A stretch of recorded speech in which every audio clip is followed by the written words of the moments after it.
Hello, bachcho. Let's look at the question. So the question says there are the first 12 letters of the English alphabet are written down at the random in a row. So the probability that there are exactly the four between A and B is. तो सबसे पहले देखें हमारे पास क्या है कि यहाँ पर जो 12 लेटर्स हैं means A, B, C, D, E, F, G, H, I, J, sorry, G have repeated it. I'm really sorry for that. Here is J and K. I, J, K and L.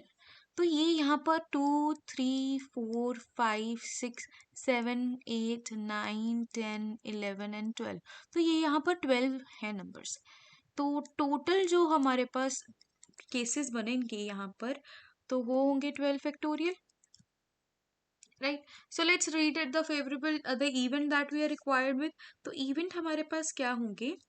तो event है हमारे पास the probability that there are exactly 4 letters between A and B. मतलब कि ए और B के बीच में यहाँ पर 1, 2, 3, 4 यहाँ पर 4 लेटर्स आने चाहिए. एग्जैक्टली 4 आने चाहिए. राइट. सो यहाँ पर मीन्स ए और बी खत्म हुए तो हमारे पास 10 लेटर्स हैं. 10 में से मेरे को 4 चूज करने हैं. राइट. ए और बी मतलब टोटल 12 थे. मतलब पहले दो अगर खत्म कर दे तो हमारे पास पीछे 10 लेटर्स बच जाते हैं ना. तो 10 लेटर्स में से हमने क्या करना है. 10 में से 4 लेटर्स चूज करने हैं. राइट. जो अब ए और बी तो एज इट इज रहेंगे ना. ये एज इट इज रहेंगे. ये दोनों नंबर एज इट इज रहेंगे. ये नहीं चेंज होंगे. So what I am calculating is n of e. So now what do we have here. यहाँ पर 4 नंबर्स है वो अब रीअरेंज भी हो सकते हैं. For example I am just giving an example over here. तो सपोज मैंने पहले यहाँ पर ई अरेंज किया, फिर मैंने एफ लिखा, फिर जी लिखा, फिर एच लिखा. ये भी तो हो सकता है मैं एच पहले लिख लूँ और ई बाद में लिखूँ, और ई यहाँ पर लिख लूँ और एफ यहाँ पर लिख लूँ, जी यहाँ पर लिख लूँ. Right. It can be also rearranged. So that is why I can write here 4 factorial because ये 4 नंबर है और इन चारों को मैं रीअरेंज भी कर सकती हूँ. राइट. सो ये हमारे पास आ गया एन ई. सो एन ई अब इसको सॉल्व कर लें. मीन्स प्रोबेबिलिटी निकाल लें. इसकी प्रोबेबिलिटी हमारे पास क्या आ जाएगी. Probability will be equal to N E upon N S.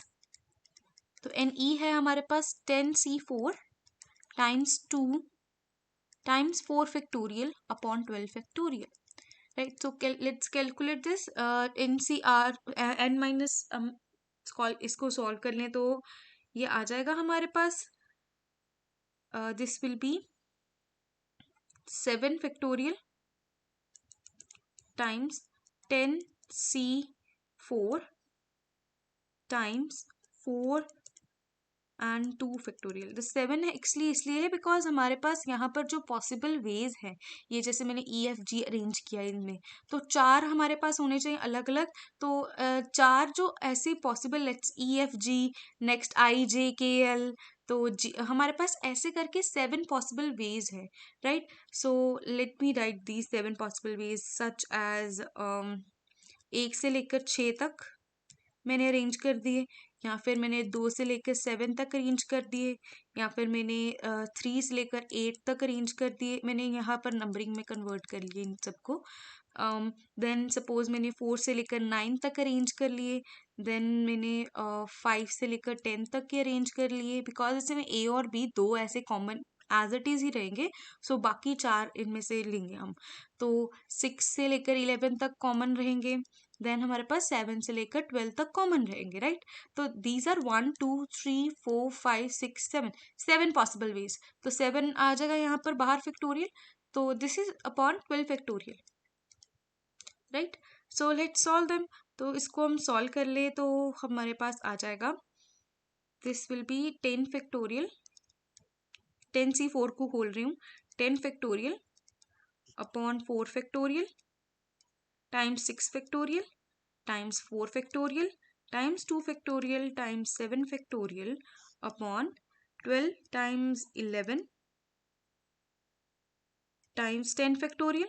ये 10 फैक्टोरियल कैंसिल आउट, 4 और 4 कैंसिल आउट होगा, 2 फैक्टोरियल के साथ 6 फैक्टोरियल का कैंसिल आउट हो नहीं, अभी नहीं होगा, इसको खोलना पड़ेगा हमें, या फिर हम ऐसे करते हैं 6 और 7 को खोल लेते हैं, इन द सेंस अब 6 फैक्टोरियल है ना यहाँ पर, so I can write A 2 factorial times 7 को लिख सकते हैं 7 times 6 factorial upon 6 factorial times 12 times 11, so ये कट हो जाएगा सारा का सारा तब, और फिर हमारे पास क्या आ जाएगा यहाँ पर सॉल्व करने के बाद, 2 की कटिंग होगी इसके साथ, 2 6 12 and what we get is 7/66. So the answer for this particular question is 7/66. Let's look at the options. So options के लिए B option, that is 7/66 is the correct answer for this question. I hope you understand it well. Best of luck.